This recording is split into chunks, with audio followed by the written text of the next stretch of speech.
हाँ, बोलो।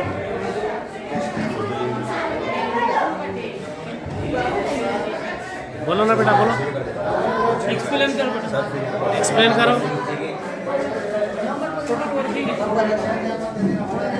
सर जो हमारा प्रोजेक्ट है ग्लोबल वार्मिंग और depletion of ozone layer. Sir जो गैसेज जो वॉल्केनिक इरप्शन से जो इवॉल्व होती है, जैसे कि carbon dioxide 9%, carbon dioxide, sulphur dioxide और वाटर वेपर्स होते हैं, और जो रिमेनिंग 1% है उसके अंदर carbon monoxide, hydrogen sulphide, hydrogen chloride और हाइड्रोजन फ्लोराइड जैसी गैसेज होती है। ये जो गैसेज होती है ये सारी की सारी गैसेज इन्वायरमेंट के लिए बहुत हार्मफुल होती है।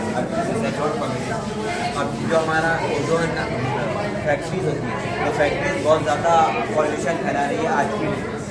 फैक्ट्रीज की वजह से एयर पॉल्यूशन भी हो रहा है और वाटर पॉल्यूशन भी हो रहा है, और वाटर पॉल्यूशन की वजह से बहुत सारे एनिमल्स मर रहे हैं और फॉरेस्ट भी सूख रहे हैं।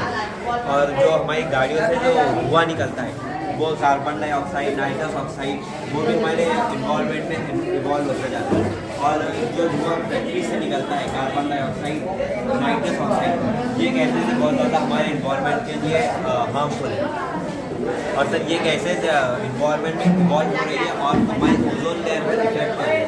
ओजोन लेयर पे इफेक्ट होने की वजह से उसमें होल्स फॉर्म होते हैं, और अगर बहुत सारे होल्स फॉर्म होते हैं वो इंसानी ज़िंदगी के लिए बहुत खौफनाक चीज़ होती है। जैसे कि अभी एक होल ऑलरेडी फॉर्म हो चुका है ओजोन लेयर के अंदर, एंटार्क्टिका वाले एरिया, तो वहाँ पर जो है जो अल्ट्रा वायलेट रेज होती है वो डायरेक्ट ग्लेशियर्स पर पड़ रही है और ग्लेशियर्स मेल्ट हो रहे हैं, और ग्लेशियर के मेल्ट होने की वजह से सी लेवल इंक्रीज हो रहा है। सी लेवल इंक्रीज होने की वजह से तो फ्लूड आने का चांसेस बढ़ते जा रहे हैं। और अगर ऐसे ही रहा तो हमारा सी साइड सिटी जैसा मुंबई है वहाँ पर फ्लूड आने का बहुत ज़्यादा हैवी चांस हो रहा है।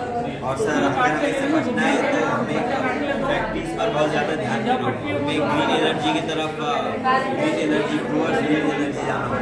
हमें वाइट पावर